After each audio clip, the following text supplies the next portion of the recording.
Greg Cody is in with us today. Now, he's coughing a lot today. Not doing it on air, but he is coughing a lot. And we were just discussing the booster shot. Now, I want to get a booster shot, and I will eventually get one. But I think Dr. Gounder said 8 months from the time you got your second shot for me, who got Moderna. So I still have until like December to get it. Greg wants his now. Why do you want yours now, by the way? Well, it's coming up. I think it's going to become available mid-September. Right. And, I've got asthma and the whole inhaler thing and everything. So I'm thinking maybe I can get it a couple of weeks early, that type of thing. And also, I was one of the first ones to get the first 2 shots.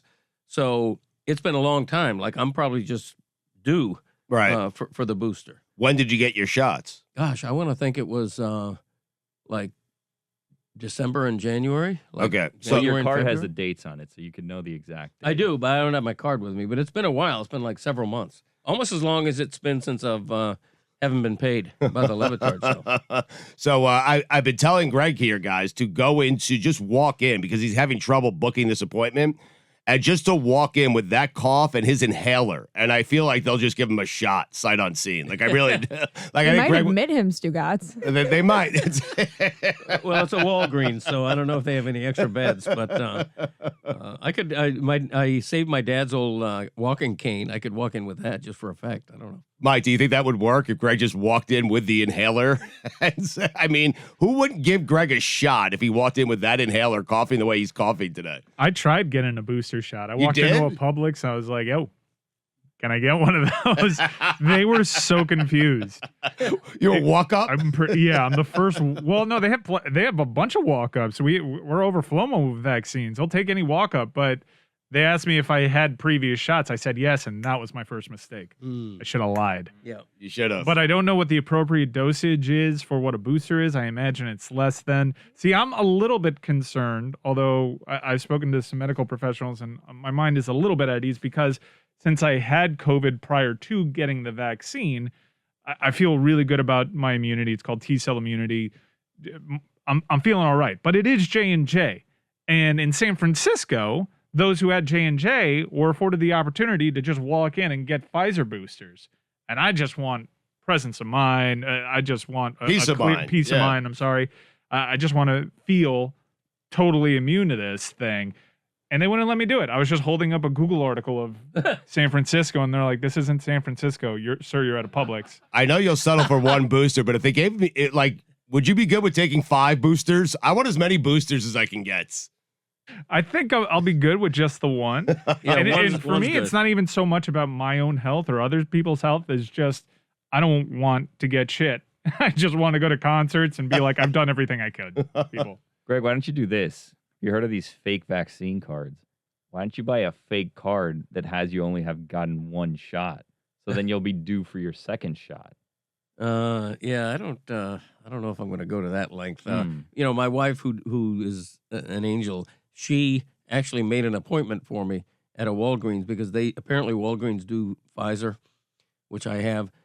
So I do have an appointment, but whether or not they'll give me that booster ahead of time is the question. I feel like there's got to be people walking around trying to get one of every shot, right? Like Thanos. I'm trying to get 5 of every shot.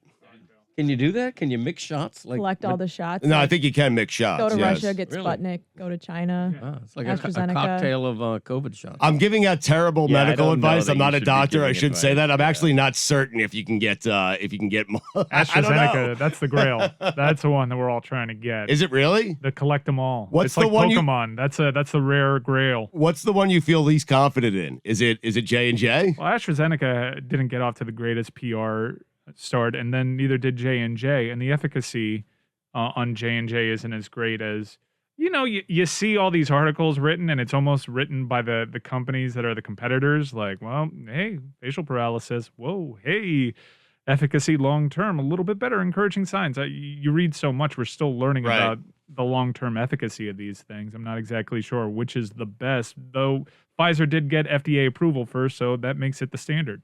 I think if you have Pfizer, you're walking around with your chest out today. Oh, aren't you? Yeah. Put that on the poll. If you have the Pfizer shot, are you walking around with your chest out today? Yeah. I really like that's the one that. Oh, right, yeah. I would wear a T-shirt that said, "I'm a Pfizer man." I really would. These vaccination cards are a problem. I'm telling you. I went to a concert. I'm not certain. I had no confidence in the amount of people who, like, I think a lot of people had fake vaccination cards. I have no confidence in the people running the concerts that they're actually checking these things. Yeah, exactly. I think they're just looking at it, making sure you have some sort of documentation and then just letting you in, you know? And so I felt uncomfortable at a concert, so much so that I was supposed to go to Citi Field for one. I was supposed to go to Citizens Bank Park in Philadelphia for one. I was supposed to go this weekend to a Dead show in Saratoga Springs, and I'm not going. I didn't enjoy the experience as much as I wanted to because I'm sitting there. I'm watching everyone with their masks off. I'm trying to think, hey, does that guy have COVID or not, right? He's coughing on me. He's singing out loud. I'm doing the same thing, by the way, just as guilty. But it was such an uncomfortable experience that I canceled my next 3 concerts. I'm not ready to do that yet. I don't blame you. I think it's going to come to the point where there have to be government-issued COVID vaccination cards that have like barcodes or something on them where you literally, when you go into a music venue or a sports stadium, you literally scan that card, and if it beeps and green lights and lets you in, fine, and that way it will detect the fake Well, they do cards. have barcodes on them. I imagine that's the purpose of them. And now that there's FDA approval for the Pfizer vaccine, that means companies can mandate it. You've seen production companies like Live Nation now, it's going to be required nationwide in order to attend a show. And that helps people feel a little bit better about their circumstances. Yeah, and 2 NFL teams and 2 major college teams so far have said they're going to require vaccination for games this fall for people to attend games. But isn't that the best way to do it? If you want people to get vaccinated, take away the things that they truly love, things they want to attend, things they want to consume, things they want to be at. It's totally the best way. It's totally, and I wrote a column that the Dolphins and Hurricanes should join that list and require vaccination simply because if 50% of the people are vaccinated and you have a crowd of 65,000 people, chances are 30,000 people there aren't vaccinated. And so you can deny it, but that's a potential super spreader event where the unvaccinated people are going to have a spike.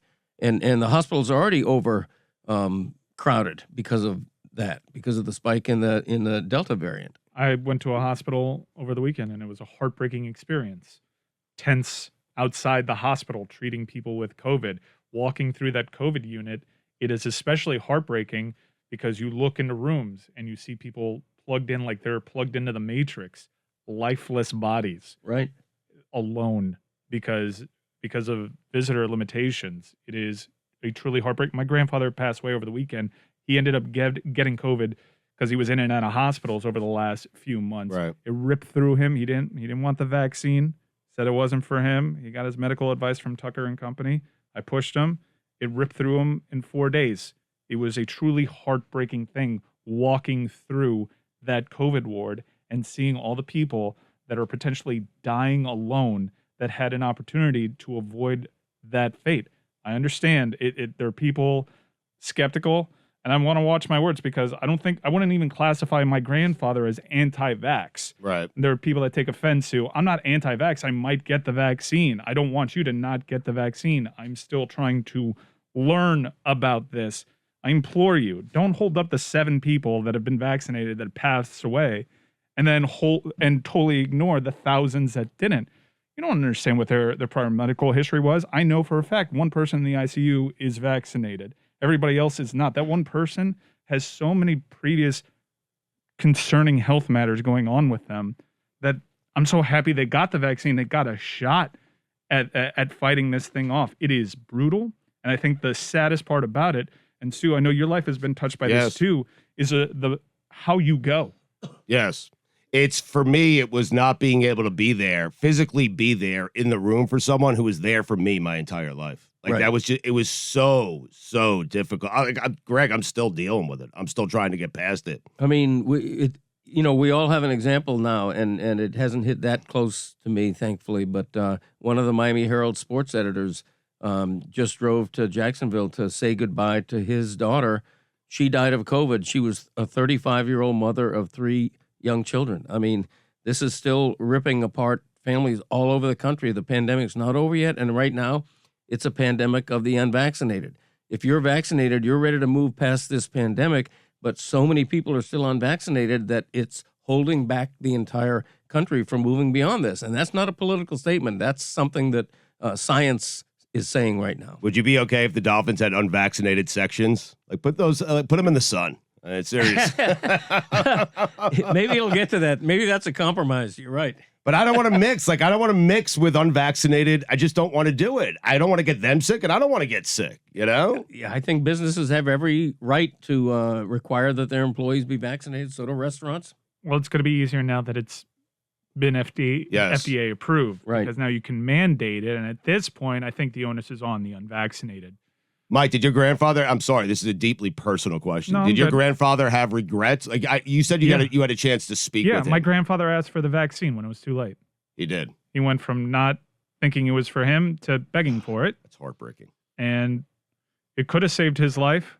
You know, I always tell think people so. He had a lot going on with him. So he's one of these people that their immune system was already compromised by it, which is why it made quick work of him. But yeah, he was there on his deathbed asking for a vaccine that he ignored.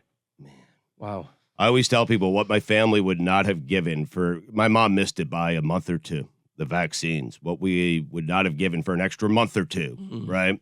So my mom could have gotten the vaccine. Like, what are you doing? What are you thinking?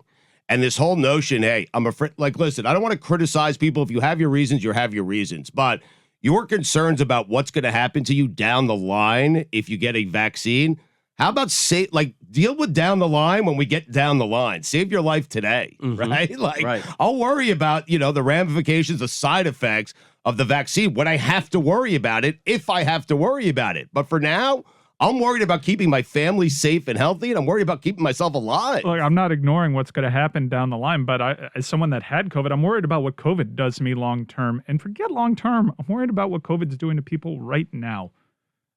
We don't have room in our ICUs. Alabama is out of ICU beds right now, and it's just ignorance, misinformation, miseducation about it, and people constantly moving the goalposts. I think, there's a healthy number of those folks that are legitimately skeptical and scared. They've never encountered something like this. I understand all that, but now that there's FDA approval, let's not continue to move the goalposts.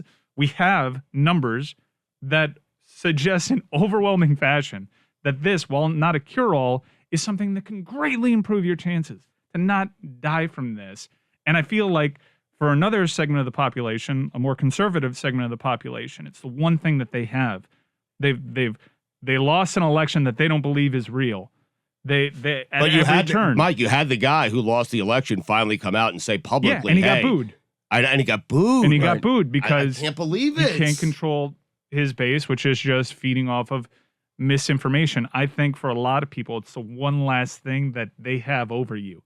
You took our presidency. You throw garbage on our names throughout the media, and this is the one last thing that you can't make me do. And I'm not going to give you that satisfaction. Yeah. Bleep you. And a lot of them are dying because of it. Of course. I wish I believed otherwise, but in the case of the FDA approval, if you're wearing blinders against science, if you just don't believe that COVID is that bad or that the vaccine works, FDA approval ain't going to change your mind. That's the problem. Yeah, but FDA approval allows businesses, corporations, private corporations now to demand that you get it. Right, that's true. Yeah, right. And that's where you bring about change the same way in the NFL. Look, you want to go unvaccinated? No one's in this country is going to walk up to you and put a needle in your arm. But we're going to make your life so miserable that you're going to have no choice. That's why the Atlanta Falcons reached 100%, because the NFL protocols are wild. You want to have fun in this country? You want to live your life? The problem with this surge right now, presently, is the unvaccinated are taking the same sort of liberties and indulging in the same kind of hedonism that vaccinated folks are. That's not the way this is supposed to go. They walk into a store and they laugh at a sign that said masks are mandated for the unvaxxed. Right. Because they'll just take their mask off. They're living their life and they're taking their liberties. They believe this is a play on freedom when it's not. It's a public health crisis, as Dr. Gounder articulated so beautifully yesterday. I think you just make their lives miserable. You take away everything that exactly right. You want to see the next big country music tour, even though it's at an amphitheater? Too bad. You got to have a vax card. And we'll crack down on that. Like, if someone's going to go through the trouble of printing out a fake vaccination card that's convincing in any kind of way, fine. That's such a minimal percentage of the population. If they can get by them, all right, you're going to go through that much trouble to not put a needle in your arm, fine. But I'm hoping that that's single digits of the population, and ultimately the virus has no other place to go. What would hurt the sports fan the most if you took it away from them or tried to take it away from them? Like if you had to enter your vaccination number, I don't know if we even have those on the card, right? Just to get the NFL Sunday ticket. Like that would hurt. If you I would go get vaccinated so quickly, you know? Right.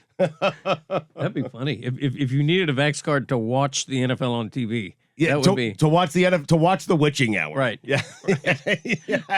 You need to enter a vaccination card. That'd be hilarious. Do that and see how quickly everyone gets vaccinated. Exactly. As part of the Greg Cody negotiations, he no longer has to pay $80 for parking, but he's inconvenienced his son because Chris has to let him in and let him out. Chris, is that a pain in the ass? Has that been a pain in the ass so far? Not as much as my dad generally is. So, okay. All right. You know. All right. Thank you. Why are we acting like this is new? This has been the arrangement that Greg knew pre-pandemic. Greg said he was for paying several $80 years. for parking. Yeah, he did that to himself. We said you can expense it. He's like, I'm not a computer guy. That kind of thing. I and still we're like, believe that. Okay, so just go back to switching cards with Chris. He's like, I'm not doing that to Chris. You had no problem doing that to Chris for 6 years prior. Expensing is a dangerous game, man. Thank like you. it takes a It's very not. What do you mean He it's doesn't not? even have to do the expenses. He just has to make an invoice. It's so. I don't know how to make an invoice. That's a fine. Damn it. That's a fine. $5, by the And way. Greg, don't think I didn't notice your cell phone go off earlier. That's also $5 for you. I do have I did unearth 4 receipts from Laz parking, Yeah. but they don't say $80 on them.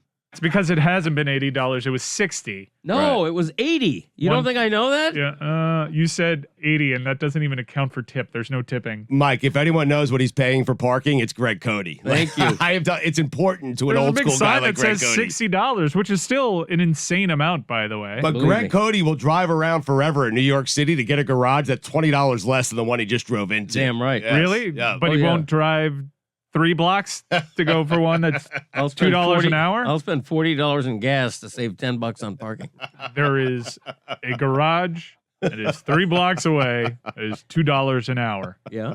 Why can't Meadowlark build a new garage right on site? Put that on the poll, please. Will you pay $40 in gas to save $10 on parking? Damn right.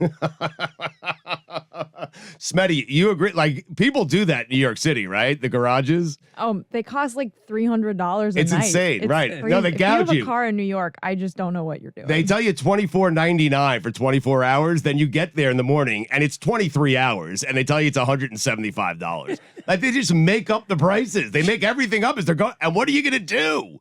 What are you going to say? You want to get out of there, you know? But the other part of the negotiation with Greg was he no longer has to pay for parking. When he comes, Dan has to leave. Dan has left. He was here this morning. And the last part of this negotiation is we have to play a clip from Greg Cody's podcast every Tuesday that he's here. Now, Greg Cody, in exchange for all that, has agreed to do a fresh Back in My Day today, which we're all very excited about. But why don't you tell the audience, tell us what clip we're going to hear from the Greg Cody show with Greg Cody. Well, our assistant producer, Yeti Blanc, who's a creative songwriter, wrote a song to the tune of Billy Joel's Moving Out called Holding Out. I did not commission this song. He surprised me with it. I rather enjoy it. And it's good. It was on the most recent Greg Cody show with Greg Cody podcast, which features one of the CBS Sports expert fantasy football guys, Sia Najad. So it's our fantasy football prepisode. Mike, why'd you make a face as Greg was promoting his podcast? Well, I don't think he did a great job promoting it. He didn't sound excited about it. Typically, I was honestly surprised he just got the right clip. Yeah, that too. I excited. was nervous throwing it to him, Chris. I have to be honest with you. I mean, what do you want me to do? Do cartwheels? I mean, it's exciting. Hey, woo! Let's go. How's that? Gregory works at the newspaper store. On Tuesdays he does Back in My Day. Then his friend Danny left the network for more. Since then Greg has been working without pay. Whoa, $80 is too much for a parking deck. You ought to know by now. I won't fill out a form so you can pay me back. I take ads instead of your money. And it seems such a waste of time. If about. Dan, if you won't pony up, then I'm holding out. There you go. Yeti Blanc. You still don't sound very excited about it. I am. I mean, it's a great. Your podcast is doing very, very well. I thank you. I Yes. appreciate that. This holdout has worked out swimmingly for you. Well, I think it's it's a good podcast. People seem to like it. Christopher's involved with it. Yeti Blanc is as well, and we have fun doing it each week. You okay? I'm getting emotional. What just happened talking there? about my podcast. Holy shit. I know. Sorry. It's another fine. We all had the same look. Everyone backed away from the mic.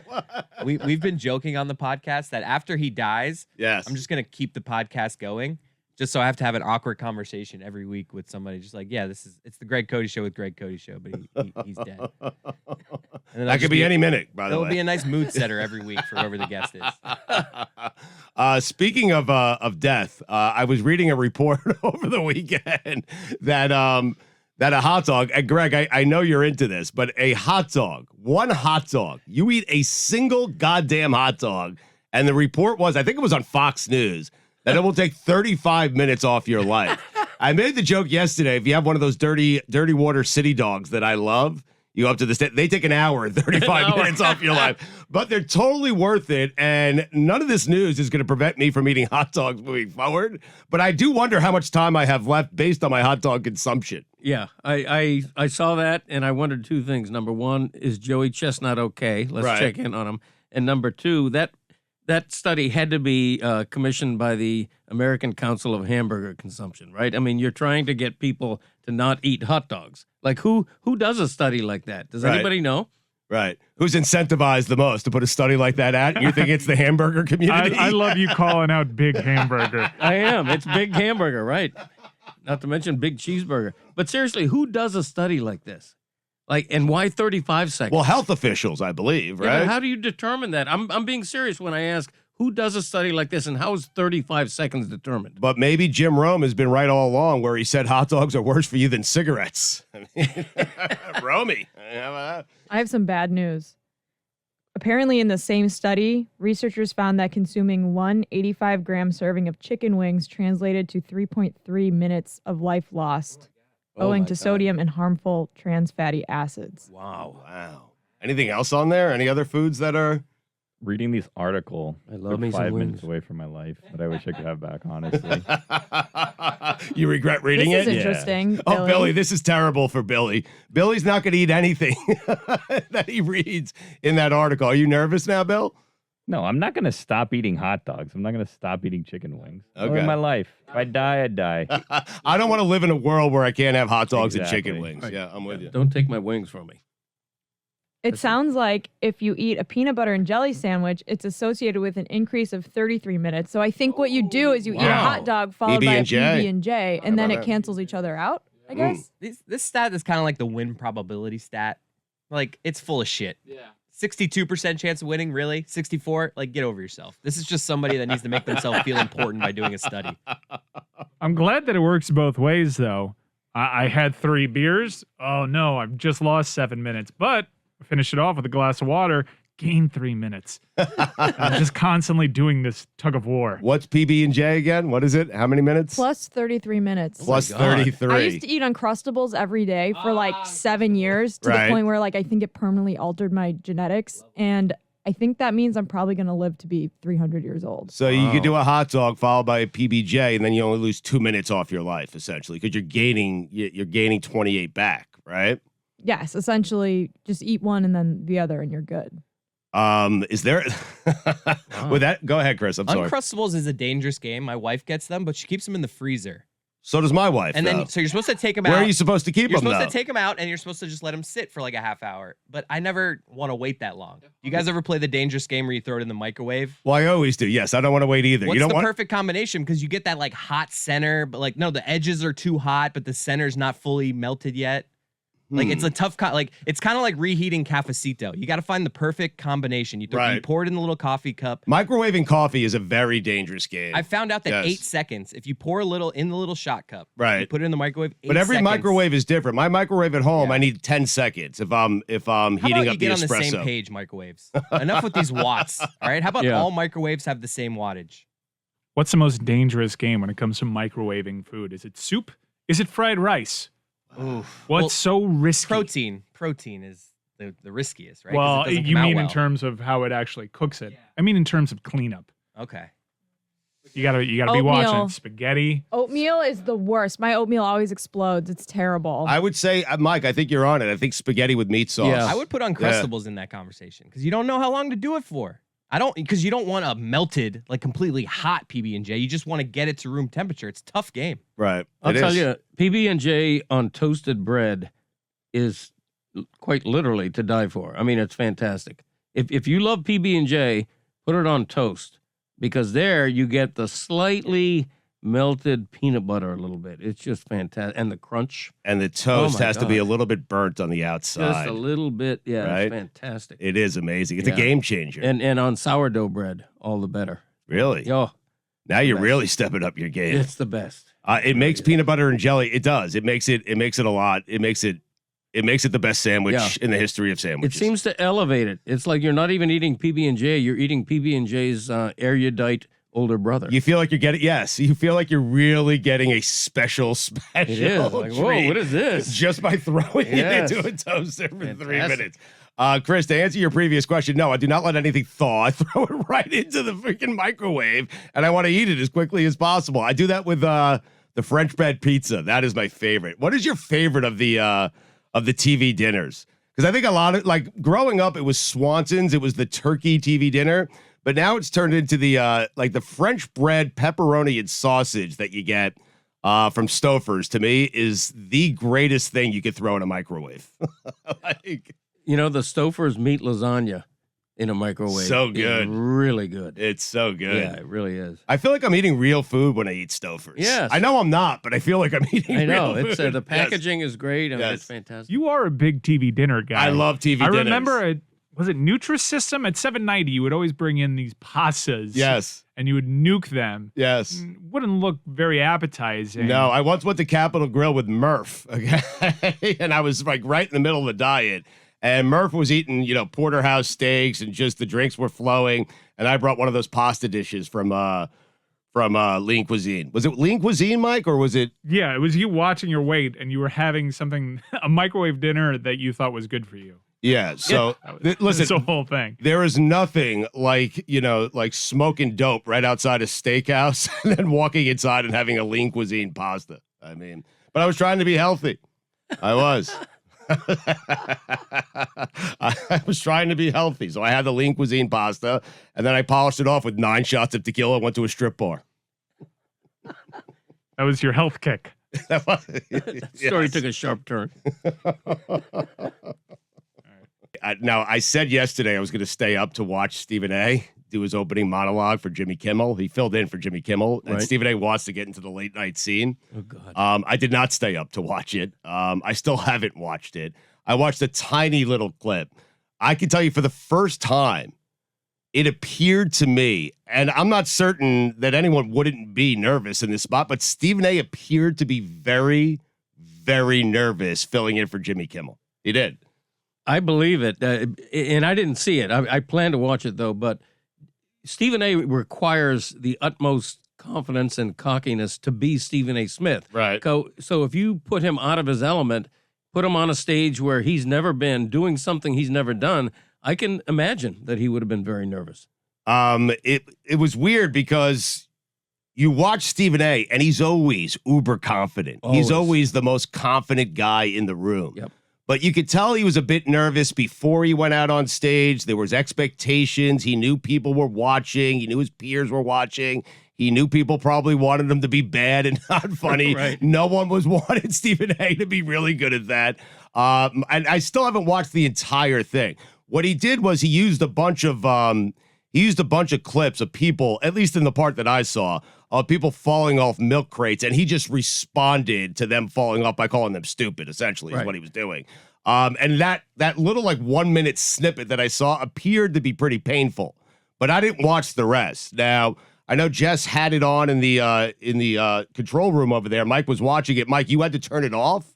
Do I understand that? Did I understand that correctly? I asked Jessica to turn it off. Jess, did you enjoy what you were watching? Because it seemed as though we might have had a different experience with this thing. I thought it was fine. I feel like late night shows are all kind of like, a little cringy, sometimes funny. It's just kind of weird to see Stephen A. like, it's like seeing like a fish out of a fishbowl, like seeing him doing late night. Yeah. It's just, you're not used to it. So I'm kind of just like really morbidly curious about how it would have went. I probably would have watched the whole episode, but I was watching Monday Night Football last night. Of course, I missed it. Big game. Yeah, Jameis Winston looked good.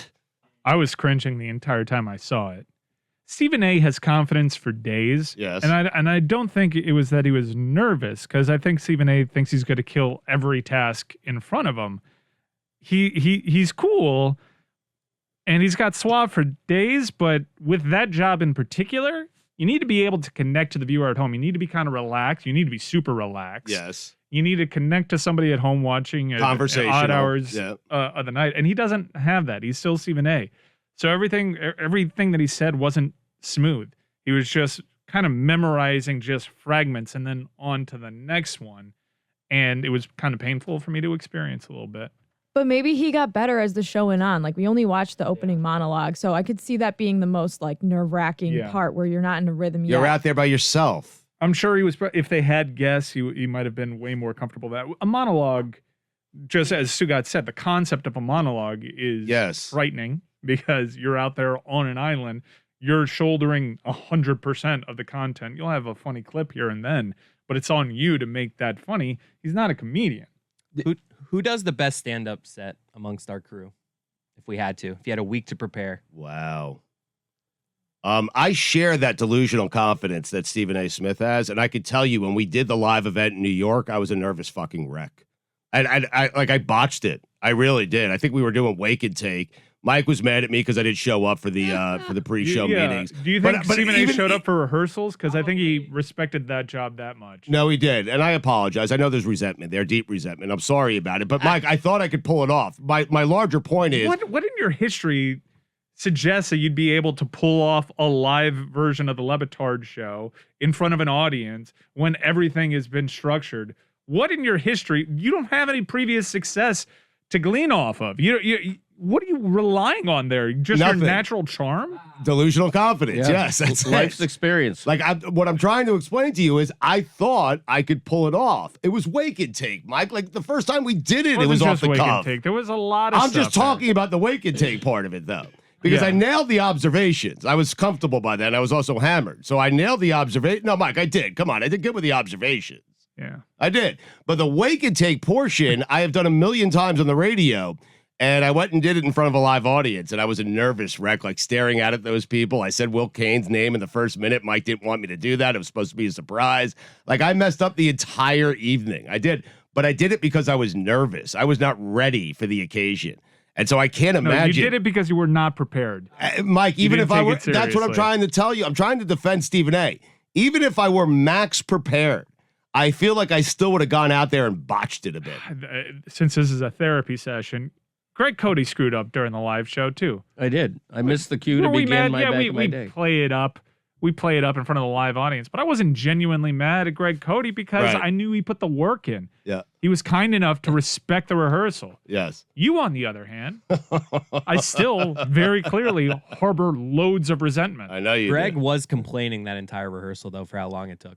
Well, it took forever. I mean, come on. I mean, I enjoyed the rehearsal because there were boxes of donuts there, but it did take forever. But Mike's just saying, just the effort of showing up to the rehearsal was enough for him. The fact that you were there was enough for him. Right. That he would not be harboring this resentment towards me if I merely just showed up. Right. Because if you show up and then you mess up, Mike can accept that. Right. But it's not showing up and disrespecting Mike in the entire process that really got him pissed off. Right. And I'm not certain Mike and I have gotten past it yet, to be honest with you. But I know I have. I moved on, but I don't think Mike has. Like, Mike hasn't treated me the same since. I gotta be honest. I mean, in fairness, you had a good excuse for missing that rehearsal, if I recall. What did you shoot that round? I can't remember. It was a 75. Okay. Yeah.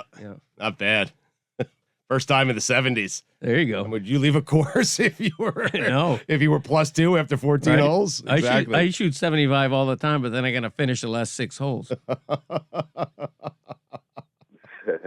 That's better than any joke Stephen A. delivered last night. Greg Cody would be the answer to your question, Chris. Well, Greg Cody. I was actually curious. Did you get the impression that Kimmel's writers were feeding him Yes. jokes for a stand-up routine? I think type Stephen A. thing, worked or- really, really hard on No, putting Dad, together that They monologue. sent him out there all by himself with no preparation. Look, with Stephen A. Smith, if you give him the opportunity, he'll say, "No, I don't need writers. I got my own stuff. I know exactly what I'm going to say." I don't think it's a given that that they're going to be feeding him lines. No, they fed him, and he also consulted some like stand-up comedians Right. that he's friendly with. Like, he took it really, really seriously, and that's my point. Sometimes you take it too seriously. You're pressing, you're pushing, you want to impress so much, you overthink it, and it turns out to be dreadful. I tried to underthink my experience Right. and just show up and let it fly. That didn't work either. Greg, aren't you supposed to roast Dan in like a couple weeks? He mentioned it to me. I haven't committed to that yet, and I don't think I will. You're terrified.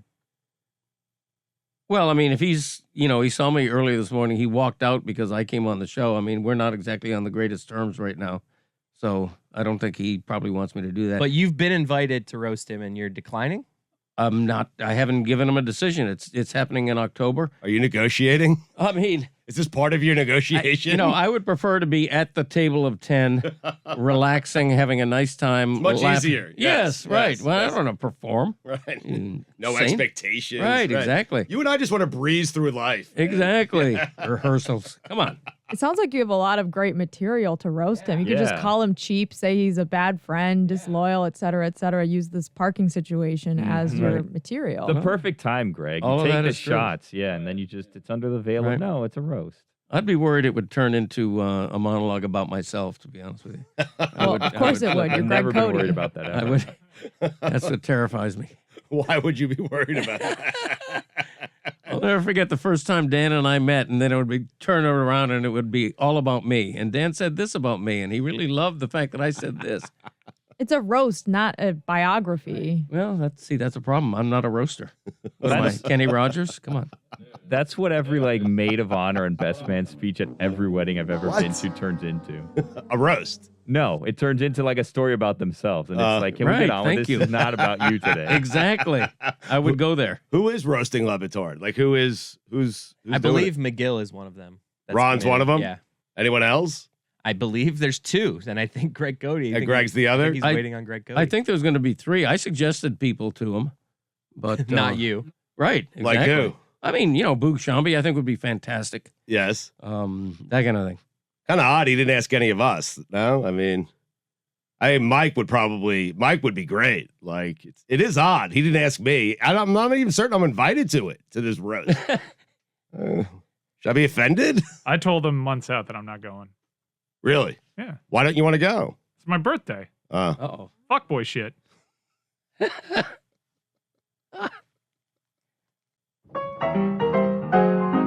And now, it is time to take a trip down memory lane. Here's your guide, Greg Cody, with Back in My Day.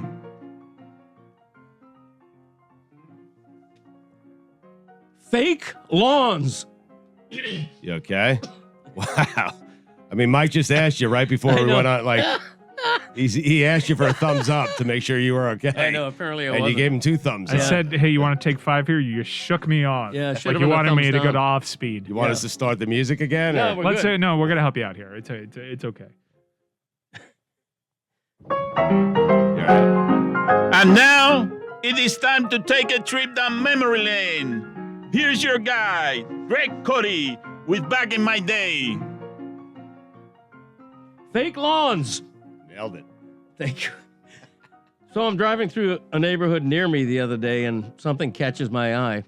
It's a bizarrely unnatural dark green expansive lawn. Except this isn't an actual real lawn full of actual real grass that, grows. This is a carpet of artificially colored plastic fake lawn made of synthetic grass-like fibers or yarn usually made of polypropylene or polyethylene. And Mother Nature wept. Christ. We are marching downhill to the end of civilization, folks. My first job at age 11 was cutting neighbors' grass for $5 a cut. Now I pay a lawn service to manicure my expanse of St. Augustine blades. Well, Those lawn services and neighborhood kids are being put out of business by degrees as more and more homeowners make the gruesome decision that fake plastic lawns are the way to go. Bulletin to you people. You aren't fooling anybody. Your non-grass looks awful. Nobody believes it's real. Why don't you complete the effect by putting a mannequin standing behind a cardboard lawnmower on your non-lawn? Athletes have hated artificial turf fields for years. Now your neighbors can start hating them too. Years ago, I did a back in my day railing against artificial Christmas trees, but this new trend in lawns is far, far worse. It isn't a seasonal abomination confined to your living room. It's out there for all to see, year-round. Suddenly, you're the neighbor who paints his house dark purple or vomit yellow, or repairs car engines in your driveway. Your lot wears your fake grass as subtly as a middle-aged man wears an ill-fitting toupee. My father, Wild Bill Cody, God love him, used to occasionally dye his hair. One day it was gray. The next day it was shiny jet black. We all had to pretend we weren't seeing anything abnormal. That's your neighbors looking at your fake lawn. Whatever happened to embracing imperfection, the challenge of nurturing and growing, the willingness to make an effort? I love my natural lawn, right down to the dollar weeds or occasional blight of chinch bugs. I love that real grass, so damn durable, can begin to turn hay brown during a brief drought, but spring valiantly back to green after a nice rain or two. I love that my dog's load left in the backyard disintegrates and becomes fertilizer. Your dog crapping on your fake grass, that's a tad more problematic, by the way. Heck, I even love the occasional chore of sprinkler maintenance, another small effort taken to maintain a nice natural lawn. I seldom feel more like a Norman Rockwell man than when a neighbor smiles, nods admiringly, and waves as I crouch and dig to replace a damaged head with a glorious Toro T5 Rapid set. All the while, the fake lawn owner begins to become more and more aware that his plastic carpet can get pretty hot on the bare foot, and then an accumulation of dog urine sets in and becomes a permanent odor. Me? Give me grass, please. A carpet of real with all its wonderful imperfections. Unchanged since the days I'd cut Dr. McGillicuddy's lawn for $5 and he'd leave a bill on the front porch under a glass of lemonade, usually with a 2-quarter tip. I'm Greg Cody, and that's how it was back in my day. The only thing I heard was your breathing. Okay. You got to breathe. I mean, a man's got to breathe. Greg, what are your thoughts on natural lawns requiring like trillions of gallons of water every year? Do they? Because mine doesn't take that many. I don't overuse my sprinkler system. I rely on rain. I think she means like everybody combined, Dad. Right. Well, my experience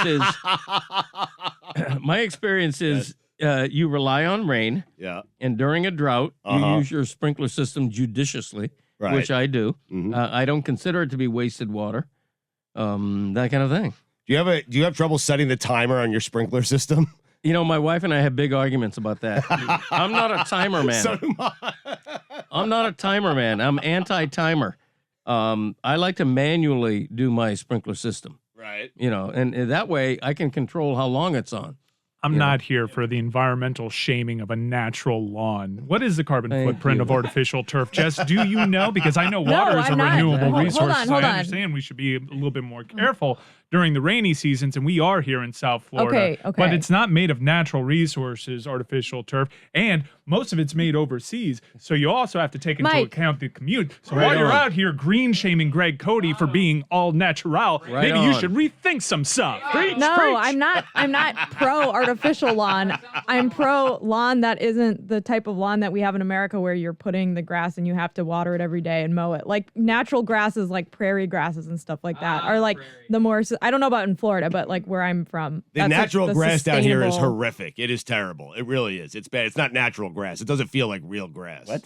It is. You're talking about weed again. I am. Yeah. Yes. Salvia. I mean, you're talking about carbon footprint. Now you're wasting gas on your lawnmower or your weed whacker, unless you're using electric. I mean, if you're using electric, that's one thing. But now you got all this exhaust going into the air now. Can we using just your live? lawn equipment. Also, there's Honestly. fertilizers, pesticides. I mean, can I just have a goddamn natural lawn, please?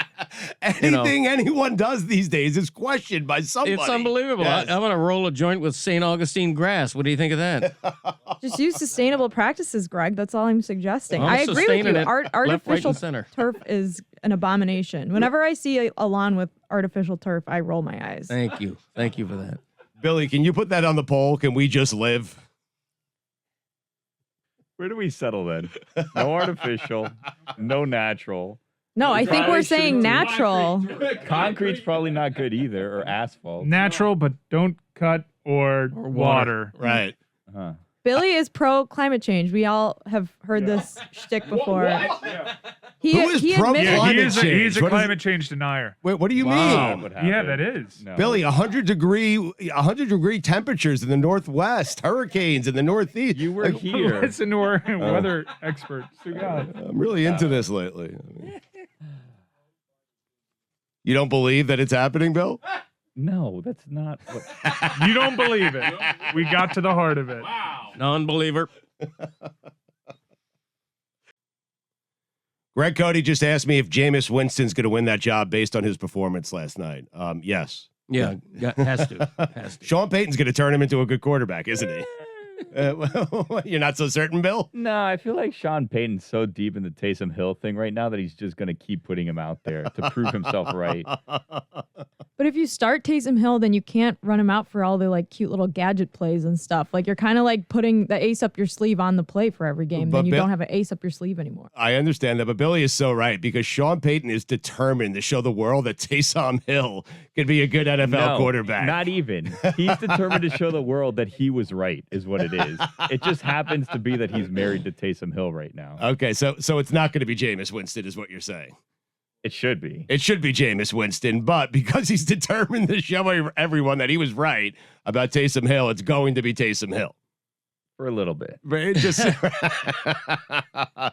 Greg Cody is telling me that that Stephen A. Smith received rave reviews last night for his appearance filling in for Jimmy Kimmel. Rave reviews, Greg Cody is telling me. That was the phrase, rave reviews. It was a Newsweek analysis. So You mean all of us watching 2 minutes of it and giving our knee-jerk reactions wasn't actually a proper indication of how well he did? But isn't that what we do with late night television now? We watch 2-minute clips, right? And we determine whether or not it was funny or not. Right. And that's what people are doing to Stephen A. Smith. I imagine the skit portion of what he did, if there were skits on Kimmel last night, that was easier for Stephen A. Like, you have to get past that monologue, and then I think you calm down and relax. Right. And perhaps the writers are so good on that show that they figured out great ways for Stephen A. just to be Stephen A., but for it to come off really, really funny. Right. You know? We were talking back here about whether Stephen A. is famous enough to be a host on Saturday Night Live. Very split opinions on this. Billy, I don't know. What do you think? Seems like you care a lot.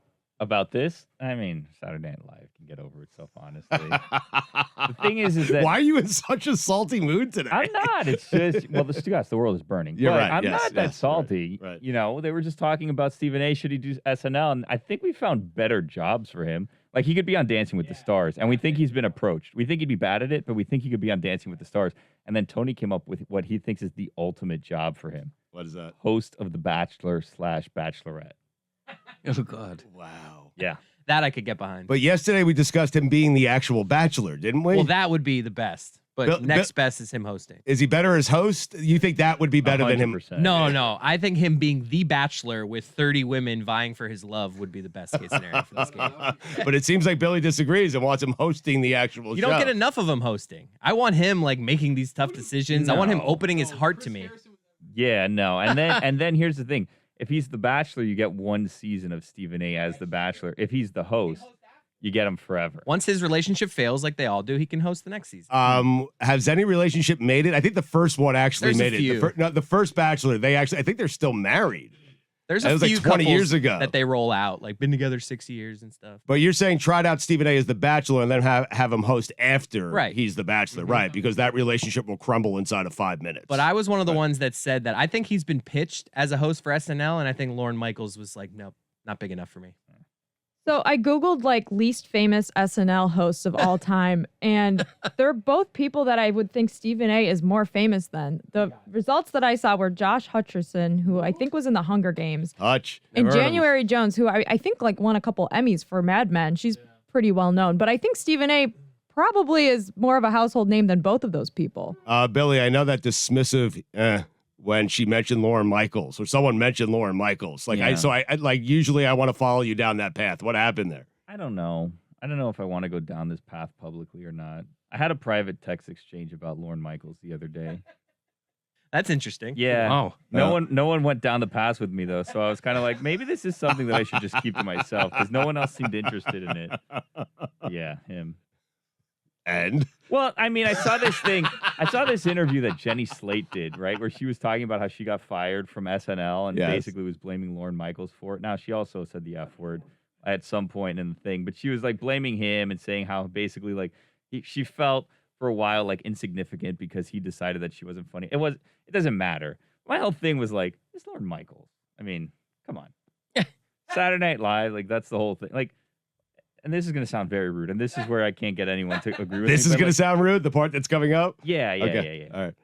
Kind of living off of like things that he did in the 80s, right? Like Yes. Saturday Night Live, it's 2020. Right. And Lauren Michaels still like if Saturday Night Live is like 1987 Saturday Night Live, it's not, you Will know. Ferrell's era. That was a good era with Will You know, Ferrell but, and stuff. okay, but But when he's was living that? off of Eddie Murphy and John Belushi. He is, yes. And that was like late 70s, early 80s. I think it still rates well. Debatable. I totally Yeah. made that up. I actually made that up. I have This no is idea if it nothing rates well. against Chris Parnell. And Tell me, I- it sounded good. And I made up the part where I have no idea, where I said it wasn't rated well. How about that? I mean, a couple of guys making stuff up.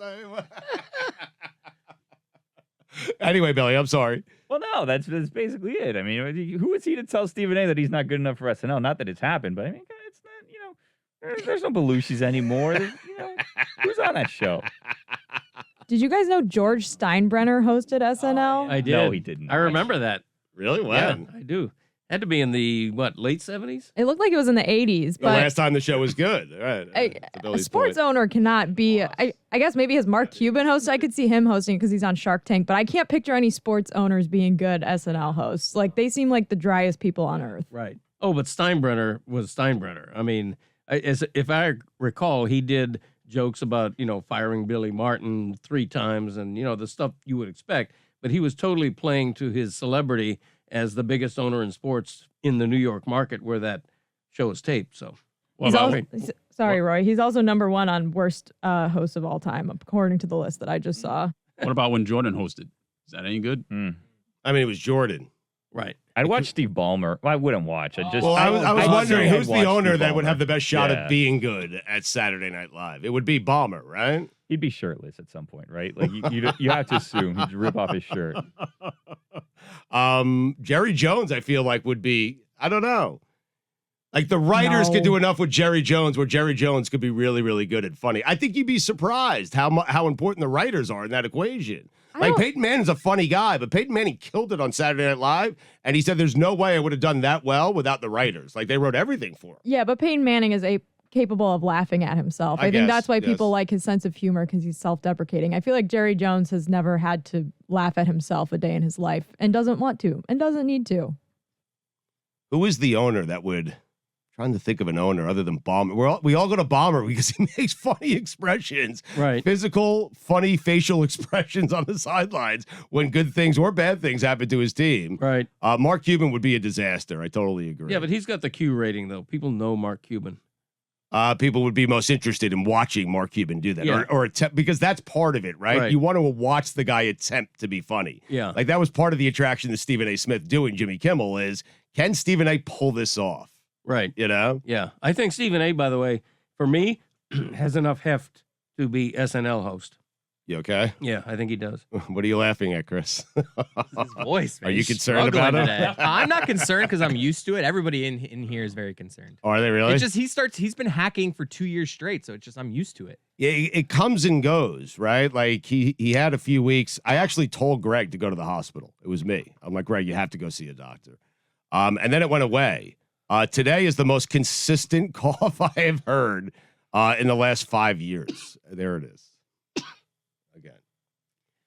On cue. What are we going to do about this, man? Like, we love you. We care about you. We're concerned about you. It's asthma related, and it goes up and down. It You know? does? Yeah. Right. I had to move from my bedroom last night because I was doing this, that type of thing. Right. So much that I didn't want to wake my wife. Mm-hmm. So I moved to the guest bedroom. Mm. Wept all night. No, but it's fine. I feel good. You sound great. Thank you. Hey, we're the monkeys, that kind of thing. What kind of thing? That kind of thing. Monkeys kind of thing. Thank you.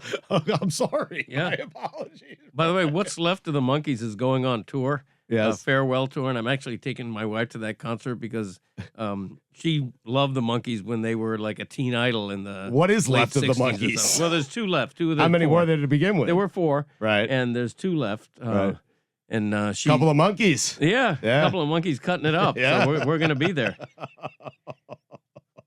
I'll have a full report after that concert. Do by the you? way. I think it's such a great take by Billy that Lorne Michaels is living on his past. That show has not been good in 30 years, and everyone considers him to be a comedic genius, which he is not, by the way. Okay, he is living off Belushi. He is living off Eddie Murphy. He is living off of Dan Aykroyd. He is living off of all these great comedians.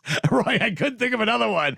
Okay, but he hasn't done anything funny in 30 years. That show hasn't been good. Well, I mean, Amy Poehler and Tina Fey were pretty damn good. Yeah. There have been, and from what I've read, I don't listen to it every Saturday night. Sometimes I watch it after the fact. But from what I've read, it's made sort of a renaissance that it was down for a long time, and now it's perceived as being a little bit better. Like it's sort of good to watch again type thing. This is not fair what you guys are doing. I do a good job. I try to get a good show, and that's it. Is that Sean Connery? No, that's a dead-on Lorne Michaels. Mike, that is not a I dead thought on it was Lorne Connery. Michaels. no, you- that's They're Lorne very Michaels. similar. They Thought it was a talk like this, character. and it's a good show. We're just putting on a good show for the people. That's really good. Who the hell saying. knows what Lorne Michaels Yeah. talks like? It's a Well- good James Bond. No, did you know that Dr. Evil is Mike Myers just doing a Lorne Michaels voice? I did not know that. Yeah, there's a lot of Lorne Michaels impersonators. So Eh, that sounds are? like yeah, Magma. Really? a lot of people that have worked with him. They all do. Yeah, I'm right here. If you've ever seen an SNL special, anytime someone regales you with a tale of a meeting with Lorne Michaels, it's always that voice. It's a pretty good Lorne. All right. Weren't you telling me that Whittingham had a limited fake let me pull him in here. Okay, I gotta see because this. all I have is the watch. he apparently does. He's been bragging that he does a great limited fake Martin Sheen from The Departed. What? Yeah, let me get him. I'm gonna bring him in. Oh, he's here. Okay. Just saying, Peyton Manning Yeah. credited all the writers, right? And there's said, "Oh, thanks, Lorne." Right. Never said that. Right, because Lauren didn't do anything. You know, Billy, it's such a great take. I'm jealous I didn't think of it I first. don't know. I feel like I'm gonna hear. The Will about this. Ferrell years were What? pretty good. They were strong. That's what I thought you were doing. I thought you were trying to say, like, what about the Trebek skit? Like, suck it, Trebek. Like, haha, Sean Connery. Like, I thought you were trying to be like, oh, this was a good skit, remember? But then, yeah, apparently, no, you're doing limited fake Lorne Michaels. Wait, Billy, why are you nervous about your Lorne Michaels tape? Because the Saturday Night Live fans they're rabid. They're going to come after you. Well, I mean, there was more to my thoughts on Saturday Night Live. I'd like that to I hear didn't them share. though. Well, it was just, Lorne Michaels kind of gets a lot of this credit. And socially, is SNL as relevant as it was before? No, right? But, why does it still exist? Because the people who were into it when it was socially relevant are now making the decision, so they keep it around. That was part of my theory. Okay, Yeah. I got it. I'm glad we got all of it. Yeah. All right. Anything else you want to get No, out there? I mean, even that was probably too much. Hopefully, One step too far. Well, yeah, because we're supposed to The do thing this that I other- find tedious about SNL comparisons is that, like, everyone always says that SNL was at its best when they were 20 years old, and now it sucks, right? That's everyone's take about SNL. Yeah. Is that, and you've said it hasn't been good for 30 years. It hasn't been. Well, it's been great. Like, No, it was great. the class of, as Nearly Greg good is mentioned, not good. No. Tina Fey and Amy Poehler was great. No. Seth Meyers is great. Yes. Kristen Wiig is great. You There have listen been to me. so many talented performers in the last 30 years that have been on Saturday Night Live. You listen to me, youngster, okay? I am telling you, there was a time where Dan Aykroyd set the bar so high for that show, along with Eddie Murphy, along with John Belushi, that no You one. can't think of another name. I really can't. Roy, give me one. Jane Curtin. Ah, there. Yeah. Who is that? Anyway. That was the other half of Weekend Update. Right. Oh, you're right. You're right. Yeah. My bad. Anyway, Chris, the bar was set so high, it will never be exceeded, ever. I don't care how good Tina Fey and Amy Poehler So were. you don't they think- weren't as good as the people doing it in the 80s and 70s. When Tina Fey was Which, doing to your point, everyone thinks their time was the best exactly. Tina Fey doing Sarah Palin on Saturday Night Live is the pinnacle of that show in the last 20 years. It was massive. It might have genuinely swung the election because Sarah Palin was on a roll when she was unveiled as a vice presidential nominee of John McCain. And when Tina Fey basically ruined Sarah Palin and then her Katie Couric interview and they're on in. But that was a huge culturally influential moment. This was like when Whitty said that Sam Darnold saying that he saw Ghost ruin his Jets career. It's like, yeah, maybe it had a little bit to do with it. It was but on there's its way. a lot of It other was on shit its going way. on. It was too. on its way. Have you ever stayed up to watch an episode of Saturday Night Live? Because when Greg and I were growing up, or Roy, when we were growing up, Roy, back me up here, you would stay up and watch if there was a big guest on. You would stay. It was appointment viewing. And you actually felt lucky if your parents let you stay up late enough to actually watch Saturday Night Live. It was like a big deal. No one's doing that anymore.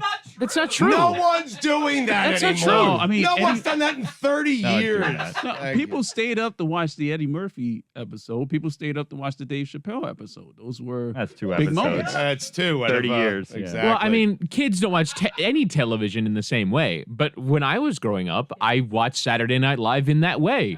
And then I don't watch SNL you anymore. were growing up a year ago. Fair point.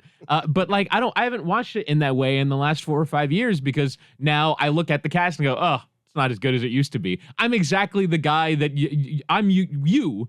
I just understand that I'm being you. I agree with Fancy Lad 100%. I think that Tina Fey, Amy Poehler, and Seth Meyers were the new glory days for Saturday Night Live. Andy Samberg is a brilliant performer who stars in Brooklyn Nine-Nine, and it's legitimately funny. Like they're like the How long they're ago still was this era? How long ago? 10 years ago. Okay. Well, Kenan Thompson right now is the longest tenured member on SNL. Yeah, he's been there forever, huh? He's been there forever. He's probably the most known on that show right now. Very divisive conversation we're having here. And by the way, I'm not saying Lorne Michaels, He's overrated. no, I mean, the man helped create Late Night with Conan O'Brien back in the early 90s. Right. He Right. basically owns the entire NBC late night lineup as well, like Jimmy Fallon and now Seth Meyers. Like he is the executive producer of those shows. He is the executive producer of all, like a lot of the SNL cast members' movies that they've gone on to make. He is the executive producer Wow, of no. those movies. Those have been disasters. Not all of them. Like Bridesmaids was a massive I success. just make funny Wayne's World things. was a massive success. I make funny things. It's what I do. Do you make them or do other people make them? You just slap your name on it. Can anybody else name another Lorne? Because I can. I can too, Greg. Go ahead. Kind of ruined your game. It did, yeah. Not a famous Lorne, just someone I went to camp with. Lauren Anderson, Who? hockey player. Lauren, See, that doesn't count. It's got to be a famous person that everybody would know. Lauren, Come on. A professional hockey player is a somewhat famous Oh, person. Hockey player. Lauren though. Cantor. Who I'm thinking of is Lauren Green. We all remember Lauren Green. Who could forget? Bonanza. Lauren Dorn. Am I right? There's a cookie named Lorna Doone or something like that. It's my favorite cookie. It's Is number it? one on my top 5 cookie list. Okay. Yes. Yeah. You and nobody else. But Lauren Green played the head cowboy in Bonanza. Thank you. I hate you. You're so old. Thank you. Yeah. The stumbling on his word there, the precise manner of it was as old as you've ever sounded. Also, why did you say thank you at the end of that? Oh, because I'm enlightening people. People out there are nodding like bobbleheads going, yeah, Lauren Green, Bonanza. I You should remember say that. you're welcome then. Well, I mean, Bonanza and Gunsmoke were like big rivals on TV. It was must-see TV. We'd watch them at 1440 on a black and white Magnavox every week. Yeah, on my their time, not mine. Magnavox. my grandma used to watch those shows every day, Greg. Damn right. She would have been 90 this year. Hello. Good for her. She had good taste in TV. Lauren Green. I forgot why we brought Whittingham in here. Whitty, do your Martin Sheen, please. Yes. Oh, okay. I see. I'm obsessed with Boston accents Just in the do it. movies. Right. No, I have to explain it because otherwise it's just me saying a word. So I'm obsessed with Boston accents in the movies. So Martin Sheen in The Departed goes for it. I don't. Is he actually a New Englander? I don't know if he actually is. But either way, he's trying really hard to go for a thick Boston accent. So I was doing a USL game this weekend, and the goalkeeper for one of the teams I was doing had the last name Cochran, and it makes me think of Martin Sheen in The Departed. I think one of the key figures is Detective Cochran. That's all I got. Martin Sheen is from Ohio. Dayton. And yet he really goes for the Boston accent. Cochran. That's pretty good. Limited That's fake. not good. Like that was so. It's like too you came in limited. here for that. It's too limited. You can't pack much more into 2 syllables. I mean, that was fantastic. It was one word. At least give us a whole line from the movie. Good He God. can't. You know why? He Because can't. no, well, people screw up on the Boston accent because you can do pack the cat, have it, yada. Anyone can do that. Sure. but Not then you, it's, apparently. But then it's when you get into normal speech.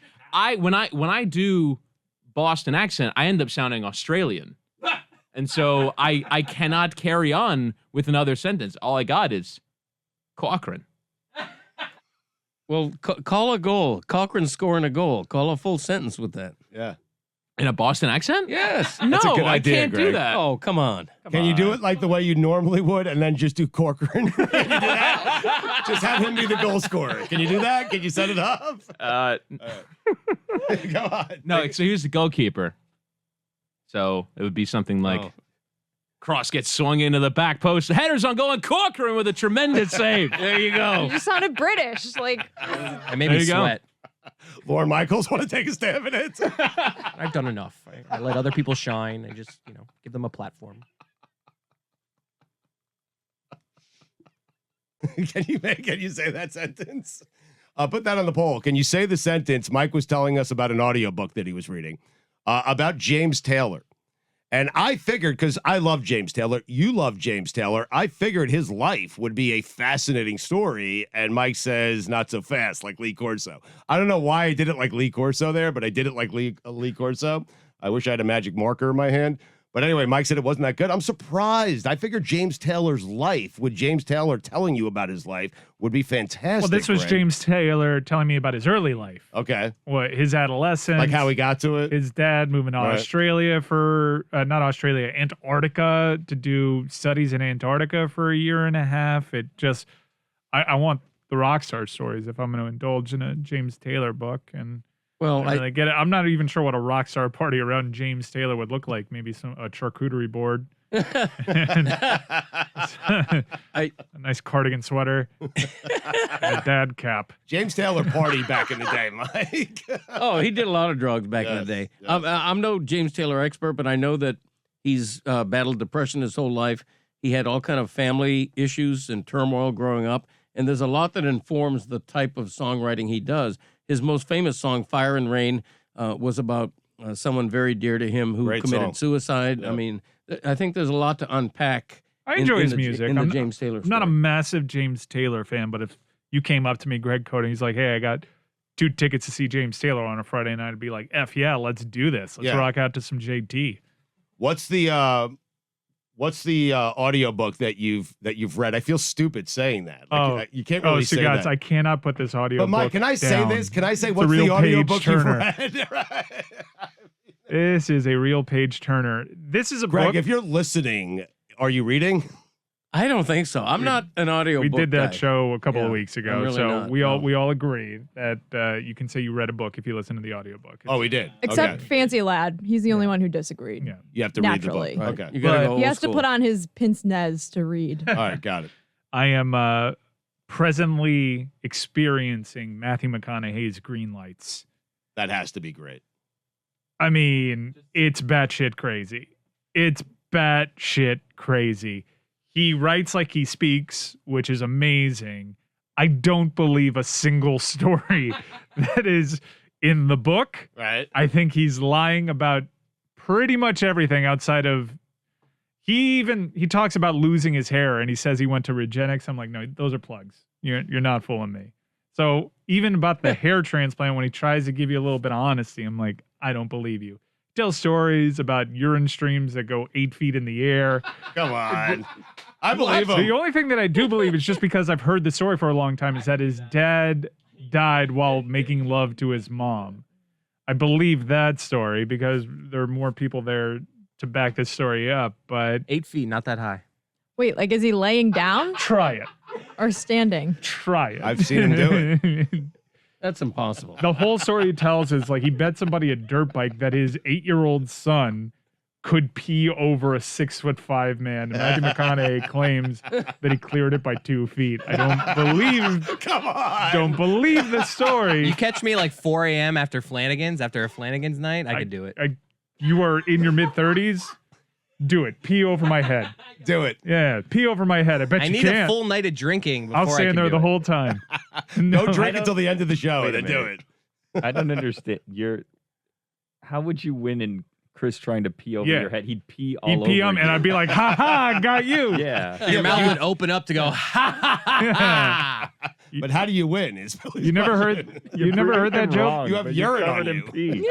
No, there's The lose-lose. No, you've never heard that joke. It's an old-timey joke about how someone goes to a bartender and he's like, "Hey, I'll bet you $50 that I can pee over your head." And the guy's like, "I'll take you up on it." And the guy fails to pee over his head. He ends up peeing on him. He's like, "Ha ha! I got $50, you idiot!" And the guy that peed on him is laughing like crazy. He's like, "What are you laughing about?" He's like, "I bet that guy 500 that I could just pee on you." But the book itself, it's called Green Lights because that's how he makes that analogy with everything, like turning a yellow light into a green light. And it's just spinning everything into a positive. He's a very positive individual. And everything kind of ends with him going, green light. It's a great book. It's a great listen on the audio book because it's Matthew McConaughey amplified all the way. I love Matthew McConaughey. He tells a story about how he got arrested for playing bongos naked in his own home and how those charges got dropped because that was unfair. Now, granted, he was making a racket, but a man is entitled to, if you can't play the bongos naked in your own domicile, where can you? Now, back when True Detective first came out, you did a great fake Matthew McConaughey. I'm putting you in such a bad spot No, here. I'm not doing that. No, I want to hear about his hair. I just want to hear about his hair transplants. Stugotz, I am flatly not following limited fake Martin Sheen in The Departed today. We can circle back. I thought you were talking about me. When I finish this book, but no. I'm not doing my Matthew McConaughey today. All I am doing is I am telling everybody within the sound of my voice, you need to read this audiobook. How about you do your Matthew McConaughey pimping for Lincoln Continentals? Would you do that? He doesn't want to do anything after Whittingham did. Did his limited fake. Right, Yeah, he set okay. the bar so high. All right. Now there's an expectation. Oh, here it comes. We can pull it out of him. Come No, on. no. Just hair transplants. No. How about bongos? No. I refuse. I feel it. No, I'm not doing I it. feel you wanting Not to do doing it. it. I do. I sense you wanting to do it. Red light. No It's- go. Do not pass go. Do not collect $200. It's red light. Oh, God. I have days where, despite medication, I get very congested, which leads to a postnasal drip that encourages a cough. Gotcha. So when COVID started last March, my boyfriend's dad has asthma, and he had this hacking cough that he couldn't get rid of Right. for days. And we went out to lunch with him, and at this point, my boyfriend's parents were the only people my boyfriend and I were seeing because we were really, really nervous. We were not leaving the apartment. Right. And he kept saying, "Oh, it's just my asthma. It's just my asthma." Until one morning he woke up with a fever that lasted for 10 days. And it turned out his cough was not just his asthma. Right. It was COVID. And we had been hanging out with him being like, "Oh, yeah, you know what your asthma symptoms are like. It's all good." Right. No, but we didn't get sick somehow. So Was that an attempt to make Greg feel better? I mean, Yeah. I'm not quite sure or where make that was me going. feel but- better because I've been sitting next to him for the last 3 hours without a mask on? Or I mean, I'm not trying to make anyone feel better or worse. Just saying that the asthma cough can, transition into a COVID cough. I did have a COVID test last week via the Dolphins because they have all kind of rules where the media has to do this and this, and it was negative. So Oh, that does make me feel better. That was a week ago, though. yeah, Right. I mean, look, you guys are both vaccinated. At a certain point, we got to get the show on the road. Just if you have any other symptoms, just let us know. of course. No, I feel Now, good. I mean, now though. Oh, you mean right this second? No, I feel Yes. fine. No. Not after the show. This is a normal day for me. I mean, it's just ask my wife. I just go through days where So this happens when you're out and about. Presumably, you go to just looking at you right now, you're trying to hold down a It's cough. hilarious actually to watch him in public because he gets self-conscious, like Yeah, you should, and he starts to try to go into a little shell and cover himself. You do that because the optics of you coughing in a public place. It's the worst thing you can do now. I'd be guilty Yeah, of yeah, it too. for sure. Be like, oh man, what's going on with this guy? right, So you really try to squelch the cough, right. which makes it worse. It does well. I've mastered the art of coughing with my mouth closed, which isn't the easiest thing in the world, and so that exacerbates the abnormality above my belly button. Like when I'm coughing with my mouth closed, Right. while simultaneously, this isn't on the air, right? It is, yeah. Yeah, we're using this. Of course we are. Well, now we have to. You just link your cough to your belly button Well, abnormality. I'm just saying that when I cough with my mouth closed and I have my finger on my belly button abnormality, the belly button abnormality expands and gets very hard to the point where is it going to explode? Right. I have these thoughts. So, but the last thing I want to do is have an open mouth cough in the vicinity of other human beings. Every time, Greg, I sneeze or cough with my mouth closed and close my nose and all that stuff, I get worried I have an aneurysm, right? Or that Yeah. I'll have a blood vessel or something burst in my brain because I Right. feel such a pressure in my head when I cough or sneeze with my mouth and Yep. my nose closed. I don't know if I'm the only one. That's a legit concern on your Yeah. part. It's scary, man. Yep. If you have an aneurysm or an embolism anywhere in your body, Billy, it seems like hell being you. It really does. And And Greg. That's a very intense thought. I'm to not have. a doctor. I mean, I don't know that these are possible things, but the pressure is so much that you wonder. yep. Like sometimes I've gotten I did when I was an athlete, I had to do upside down push-ups, right? And I got all these popped blood vessels under my eyelids, right? Because I was doing these push-ups, and there was so much pressure in my head. So I go back to that, and I'm like, man, if those blood vessels can burst, what if one in my brain bursts because of the fact that I'm coughing or sneezing with my Jesus. mouth closed? That is You got to think about intense. Yeah. You got to think. The only time I ever feel that way is when I have a caramel frappe from the McCafe. Oh, and it freezes. Always, it's the Yes. coldest thing on this planet.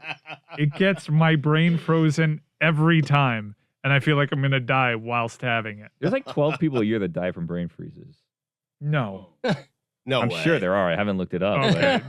I would take the if you set the number at 12, I would take the under. From brain freeze? Under? Yes. You know how many people there are in the world? No. 12's very few. I would still take the under on deaths According- incurred because of brain freeze. According to livescience.com, when the cold stimulus is removed, the blood vessels go back to their normal size and the pain tends to go away. Basically, it doesn't cause permanent damage and isn't life-threatening, a brain freeze. Always. So definitely Not always. definitely the under. I'm with Stugotz. How do you spell that website, by the way? Livescience.com. Yeah, how do you know if it's live, not live? That's one of those words. Live or live? Yeah, because it'd be livescience.com. It could be livescience.com. You never know. Like read and read. Like, is it read receipts or read receipts? Mm-hmm. Mm, Yeah, good point. Hmm. that's what I've been talking about all this time. You have? Yeah. Have you guys gone to great lengths to not cough or sneeze in public? I feel like it's the worst thing you could do in public right now, right? Like that is, I've held coughs in, I have held sneezes in for hours. Like on an airplane, I will not cough, I will not sneeze. Unless I absolutely have to. Sneezing for hours. No, I've mastered it. Can you can't. imagine? I've mastered it. He's Oh, like when that it comes meme out, of it the feels kid in amazing. class. There's no way. Hours. No, you can. It's easier to stifle a sneeze than a cough. It in my is. experience. I take Yeah. a deep breath and somehow it goes back inside for a little bit. I mean, eventually it comes out. Right. Right. After a few hours of holding it in. It's really travel where you have to like be careful because that's when everyone's on high alert. So like last week I was getting into an Uber to go to the airport and I had something, I like had just gotten something stuck in my throat right as I was leaving. Right. And I told the Uber driver as I was like coughing like into my mask, my eyes were watering from coughing so hard. I was like, it's just something stuck in my throat. Like I'm not sick. Like it felt so awkward. I had to explain myself. And like the meantime, I could barely breathe. But yeah, not great travel. Yeah, welcome to my life. No one's getting more stares right now than you. I mean, nobody. Nobody walking the planets. I don't know about that. But it's, you know what's annoying to me, though? My wife and I are watching TV at night. And sometimes I go through this thing where, you know, for 5-7 seconds, I'm coughing a little bit. I'm trying to control myself, contain whatever's happening. And she, just as I'm about to finish, she mutes the TV as if she thinks I'm going to continue coughing for 30 seconds. And I'm like, why are you doing it? It's just, it's become a real annoyance between the two of us. She always mutes the TV as I'm done coughing, which makes me feel guiltier. So I don't know why I'm going there, but Well, it's tough being married. it is tough being. When you're me, I'm not blaming her. I have an interesting question for you, Greg. You're the only one I can ask here. My daughters are they're seniors in high school. Holy hell, does time fly, man? Oh, yeah. Like seniors in high school. They were born the year we started doing this radio show.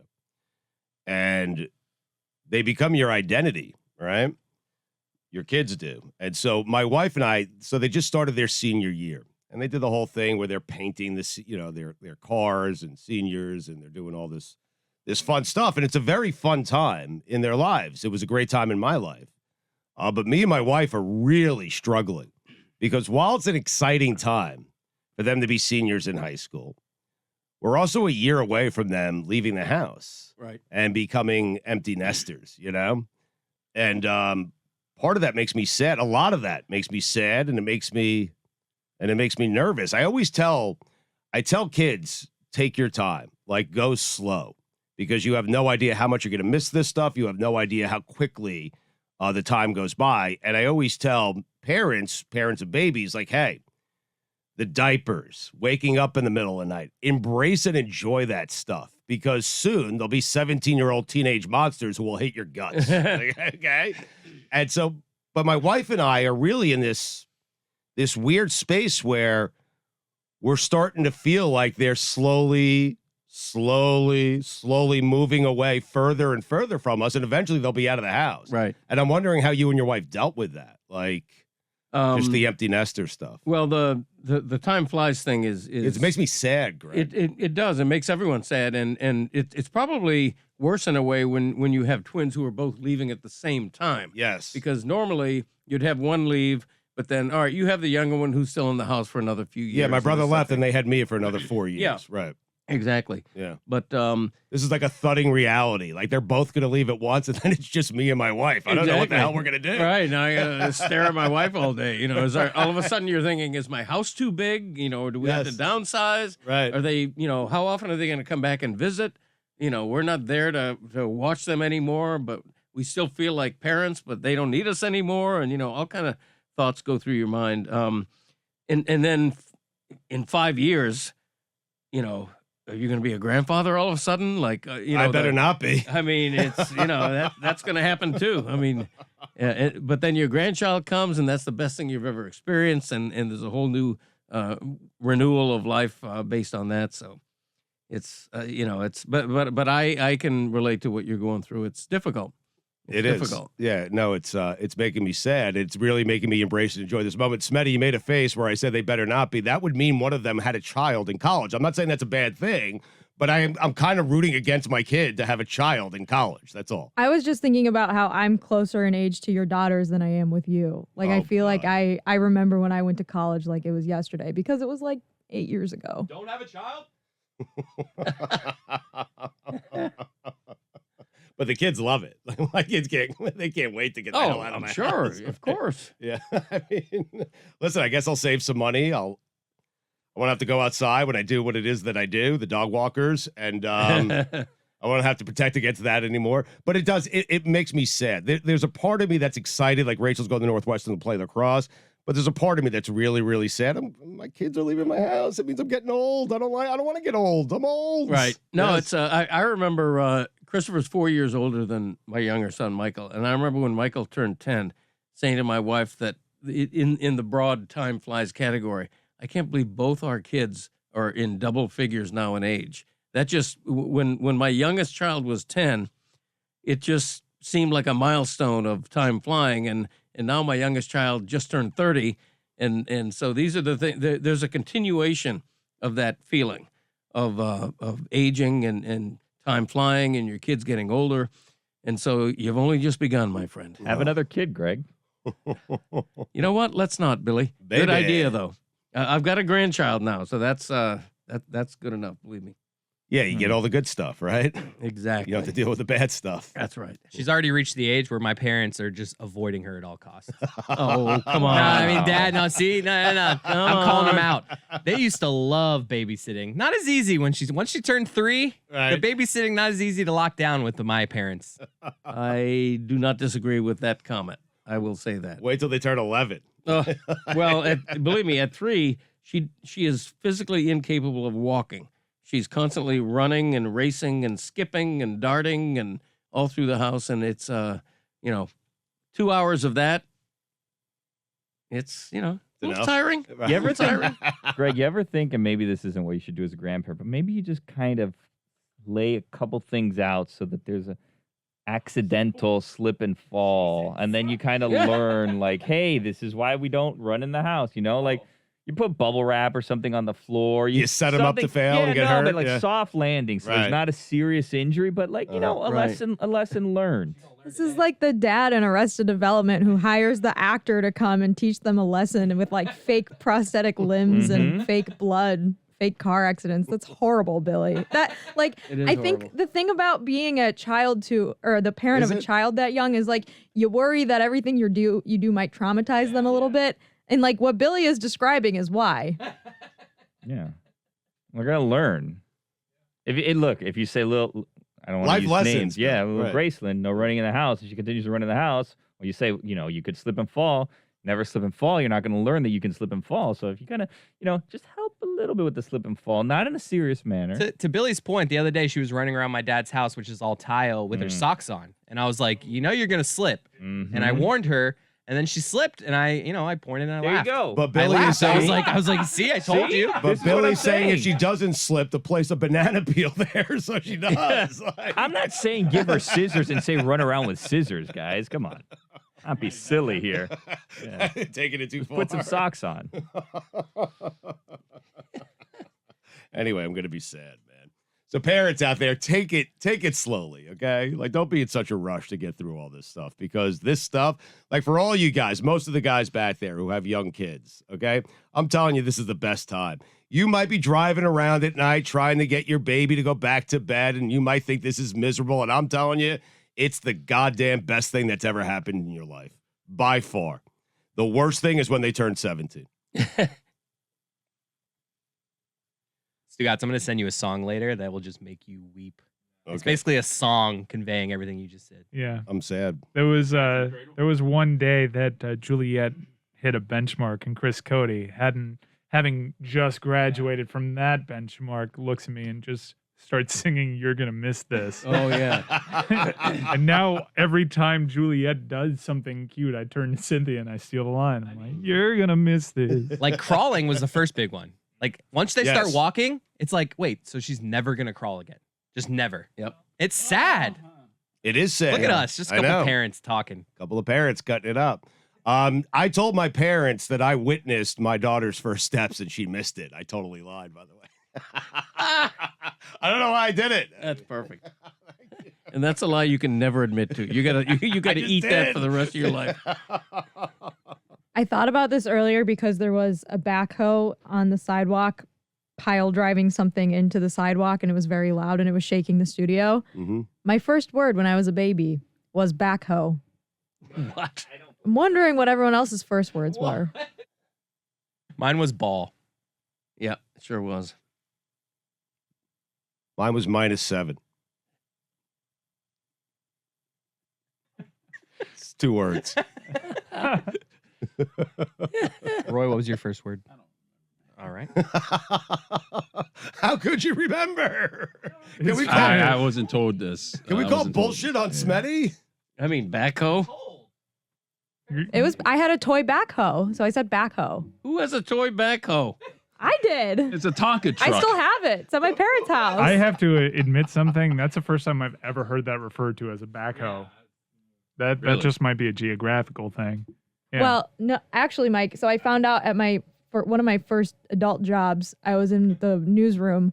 We were in Slack, and we were talking about our first words, and I said mine was backhoe. And at the same time that I said my first word was backhoe, one of my coworkers, Charlotte Wilder, typed in that her first word was backhoe. So we both were like, holy shit, both of our first words were backhoe, and then we became best friends because, like, what are the odds that both of our first words were backhoe? 0%. Zero. Yeah, less than zero. I didn't. How could I make that up? That's such a weird thing to make up, Billy. My first word was trampoline. I Mine just too. made that up. Mine See? too. You could best friends? Yeah. Wow. What? Like, there's no reason for me to lie about this. Like, it doesn't make me cooler. I'm not a cooler baby because I said backhoe. I think you are. I think a baby saying backhoe is pretty damn cool. Oh, thank As you, a first word, yeah. Yeah. Yeah, it is. But There's how do you no reason know? for you to lie about this? You like work who- with Stugotz every day. Exactly. And your Stugotz. Who documented this? My parents. My parents told me it was backhoe. Oh, so you have a witness. Oh. Two. Very good. Calling bullshit on both of them. But why would they lie about backhoe? Exactly. Thank That's a you. good point. It's weird. Like, there's no point. Did she hear you say backhoe before she said it? Because this is maybe her lying to just be cool and say, I did the same thing. Charlotte? Yeah. No, I mean, and I know her mom. I'm like, Well, let's call her mom. I could Let's get- easily I'm like a dog with a verify bone. this. I don't think she would lie about it. Call Charlotte Wilder's mom right now. Can you I do have it? her number. I could. Call I her. could. I Yeah, you mean, should. Call her. Call Yes. Plus, babies don't exactly enunciate. You know, you could have said something that maybe was mistaken for the word backhoe. It could be anything, right? Yeah. Right. Bottle. Could've been- right. It could have been a British baby. Bottle. Yeah, you could have been Yeah, saying give me bottle. the- Give me a bottle. I'm Right. thirsty. Bottle. Oh, it must be saying that backhoe. sounds like butthole. Maybe that's what you Maybe said. that's your first Maybe word. your first word can't was control it. butthole. Now I'm Yeah. a British baby saying Butthole. but I wasn't British. I was just a baby. Butthole. How do you know? And I bet you if you tell your friend it was butthole, she'll say, my first word was butthole. That's so Char. It's so Char.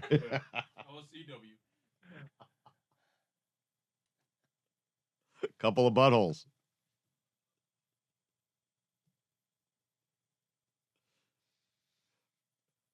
I think you're Remember right, them? though. I think you remember them and you remember getting them, but I don't actually believe you really thoroughly enjoyed getting them. The thing about the Hess truck, though, is like, I don't know how they were when you guys were growing up, but like when I was a kid and I would see it, they just became so ridiculous. Where it's like, this is a Hess truck with a rocket on the back. And it's like, well, why would a truck have a spaceship on it? Like, Oh, a this is not helicopter. a real truck. That helicopter was like kind of straddling the line between like normal and like way too outrageous. I think when they had the spaceship on the back, I'm like, this is too much. No truck for a gas company would ever have a spaceship on the back of it, I don't think. Or Greg. Contagious. I love playing these random games. Billy, why does your computer just randomly have in it cheetah person? Because he's Billy. No, because I'll tell you. I want to talk about Hess trucks more, but please explain that. Because this is what happened with the cheetah person is because Greg was coughing, or I think Stugotz said there's no one in the world that more people are looking at than you or something like that. And then we're like, well, there's that lizard man. And then Tony pointed out the cheetah person. So we were looking up the cheetah person back here. Oh, got it. Yeah. Way to tie it all together there. Yeah. The Hess truck, I didn't realize, Billy, they made such big advancements on the truck. I got the run-of-the-mill truck, and I'm just telling you, like back then when I was a kid, it was a big deal getting it. I'm not even going to debate Chris as to whether or not I liked it or not. I just knew when I unwrapped it and got one, it was a big deal, you know? And then you run it around the floor a couple of times and you throw it in the garbage. Chris is kind of right. It's a horrible gift, you know? Did you guys ever have dumb games you would play growing up? Me, my dad, and my brother used to play a game called the Ryder Truck game, where, you know, like Ryder Truck was like the old, I don't think they're around anymore. It was like a U-Haul truck, but it was Ryder. And we would just see who could find it. If you found them, like Ryder Truck, and we would tally to see who found the most over time. Really dumb game. You guys ever play it? No. Not with Ryder trucks, but just in Oh, general. we had so many dumb games because we used to drive on I-80 between Chicago and Pittsburgh like every couple months. You get that license plate game going. So many dumb car games. My favorite was like you go through the alphabet with everyone in the car and you have to find a word outside of the car that starts with your letter of the alphabet. And when you're in Ohio on the turnpike, there's nothing there.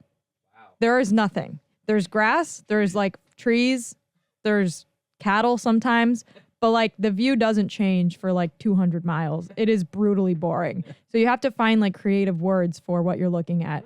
Like stalk for a corn stalk, that type of thing.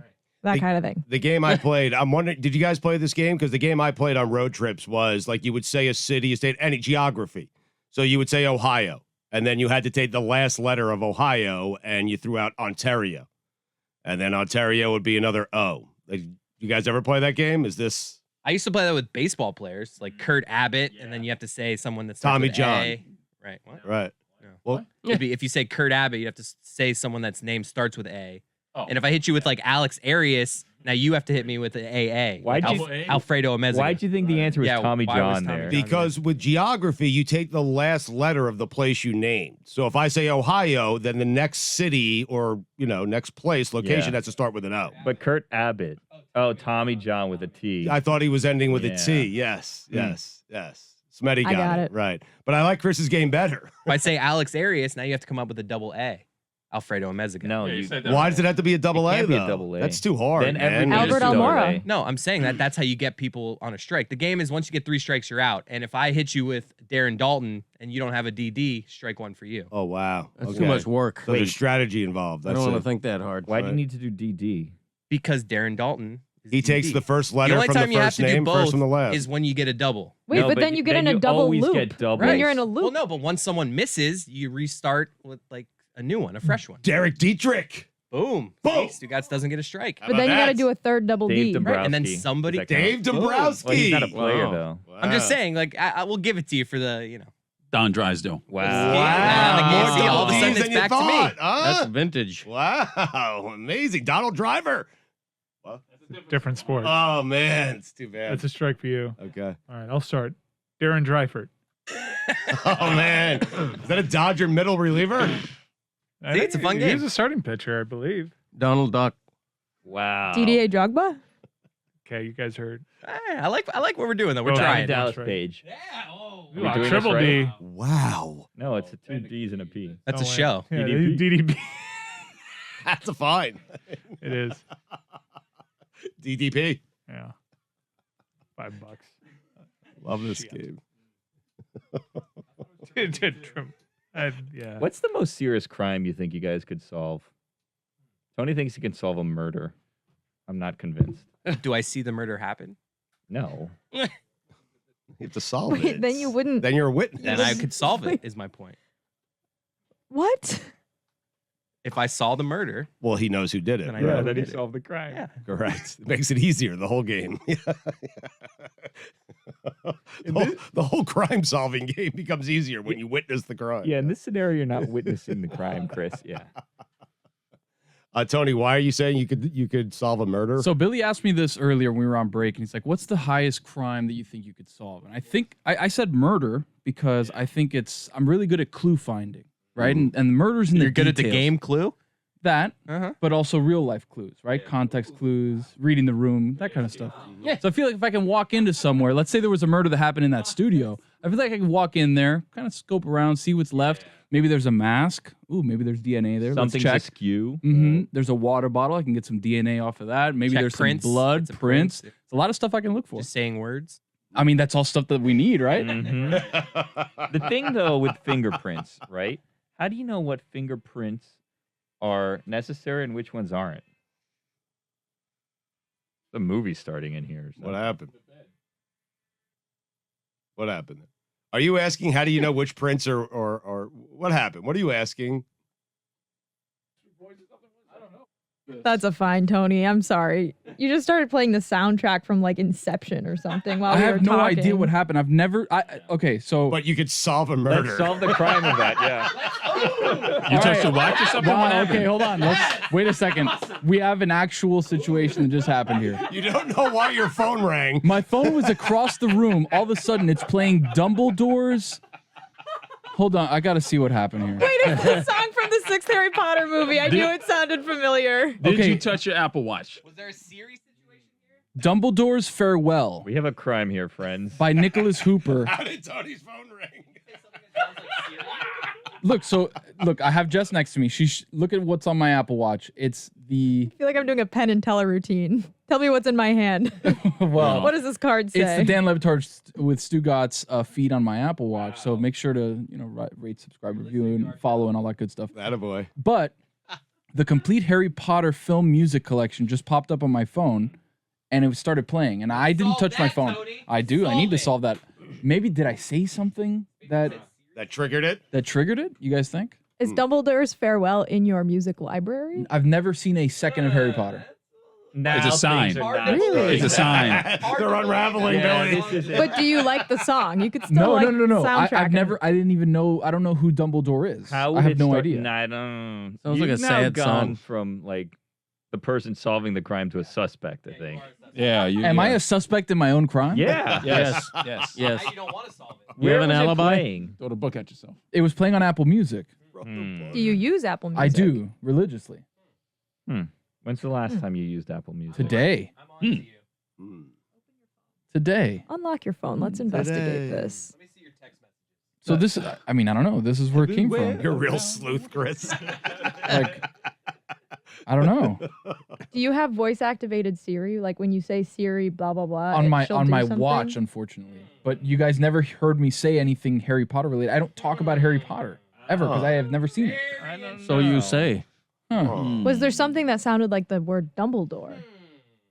What sounds You like were saying Dumbledore? D Yeah. words. Double D's. Maybe Maybe your phone is trying to play the game. maybe, but you said Dumbledore. you said Dumbledore. Dombrowski. Maybe Dombrowski like triggered it. Darren Dalton. They're in Dalton, maybe. This is classic deflection. You know by a what? criminal. Maybe it was hold Darren on, I'm getting Dreifer. closer. Maybe, Yeah. maybe Mike left the room very quickly on a phone call. So it's Yeah. What was who that knows? about? like Dudley Do Right. There you go. Dudley Do Right's a good one. Mm. Where is Dan? Dan who? Mm. I'm on to you, Tony. I'm on to Billy. Tony, solve the crime. You just said you could Yeah. solve a murder. You Yeah, can't even solve figure it. out your Okay, I'm freaking playing this clothes. song. I started playing. Dude, Dumbledore's I've never even seen a Harry Farewell. Potter movie. You, Figure mur- it out, detective. you murdered the segments. This is a very bad crime solver. If you just go, what am I supposed to I mean, do I was here? looking for clues. There's no clues here. It's the perfect crime. Oh, there's clues aplenty. It's the perfect Start crime. taking fingerprints. There are actually a couple fingerprints here, and I don't know if they're all mine. Why did Chris Cody just yell Blue's Clues? Because the Who's clues? Doing improv here. Mail time, mail time. Someone get- Mail time. Here's the mail it never fit. All right, Makes me want to write my tail.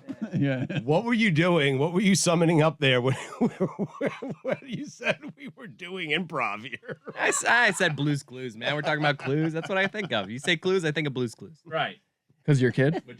My kid, that's me just watching it. My kids never watch Blue Clues. Have you guys watched a kid show without your Yeah. kids? Like High School Musical is something I watched without my I kids. agree, Billy. There's a lot of people deflecting. There's a lot of Tony people trying to being get it on evasive me. right You know now, what? I'm yeah. starting to really think about Chris. He was the one that was Yeah. closest to the phone when I walked over here. And all of a sudden, he's like, oh, I don't know what happened. Like, here's your phone. New suspect. New suspect emerges. Suspect.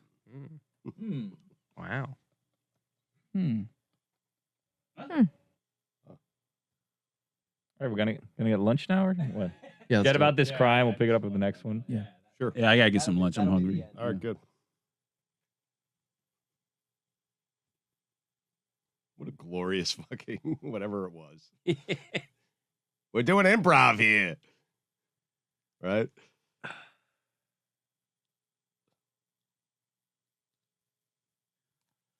Yeah, they played Hell in a Bucket last night. I put that in my weekend off. They played it. I think we're done, Greg. Are we done? I can never tell. No.